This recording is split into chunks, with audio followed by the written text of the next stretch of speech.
hair story begins around the age of 8 years old when my mom started letting me do my own hair.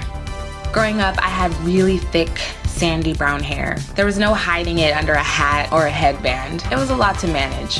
When I was little, I would pretty much wear my hair in a ponytail or pigtails all the time. I remember when my dad would do my hair, he would slick it back with this hot water and a palm full of grease and put it into the tightest ponytail he could make. It was so painful for me, but he felt like he had accomplished something every time he did that because I had so much hair. I was really into the brat when I was young. So for a year, I wore my hair in twists like hers. So I thought. I also had these hideous bangs that were either fro-y or fresh out of a roller. It was awful, and I'm not sure why my family allowed me to leave the house that way. My mom's best friend Lisa, who lived across the street, was a hairstylist. She was one of my first hair ties. She would flat iron my hair growing up until I was about 12 or 13 years old. Lisa was the first person to really teach me about my hair. I was lucky to have someone who could care for my hair because my mom didn't quite know what to do with it all the time. My mom is biracial, Japanese and black, so she has curly hair herself, but it was a little easier to comb out and style in comparison to mine. My mom and I always laugh about a time when I was young and I asked her if she would rather have her hair or mine. She responded and said she prefers to have her own because everyone should love every part of themselves. That was a huge lesson for me in self-love. When I was about 10 years old, my mom and I decided I would get a relaxer. Like many black girls, this was a turning point. Neither of us knew what kind of damage it would do to my hair. For the next year, I watched huge chunks of hair come out every day. From there, my hair was never quite the same until I became an adult and decided to go natural. I was really lucky to grow up in a family full of multiracial women who all had beautiful curls. So I was able to go through the hair struggle with all of them in some ways. At the same time, I experienced some insecurities within my own family. My hair didn't have loose, bouncy curls, and my hair was not as long as everyone else's in comparison. Looking back, I can see how much mainstream beauty standards really impacted my ability to appreciate what was mine.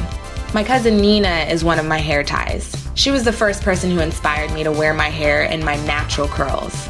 She's 4 years older than me, so when I was in high school, she was in college and had really began to embrace her natural look. We have similar hair textures, so when I finally got the courage to try something new, she held my hand through the process. By early adulthood, I had embraced my curls, and I remember my paternal grandma, Helen. She just loved it. Growing up, she always rejected mainstream ideas of colorism and good hair. She's a brown-skinned woman from the South who grew up in the midst of a lot of blatant racism.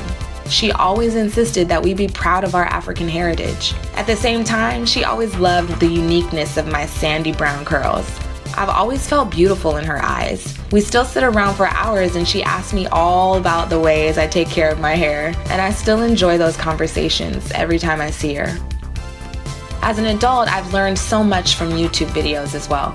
I consider those naturalistas my hair ties too. I love the community of people who've brought so much of the private conversations that black women have to public spaces. There's a long history of shame with black hair, and I love that we're now in a place where we can feel liberated to wear our hair natural, with pride. From each of my hair ties, I've learned so much of my confidence has stemmed from my hair. My hair is a representation of me and the uniqueness of who I am. So when I care for my hair, I'm caring for my spirit, and it shows.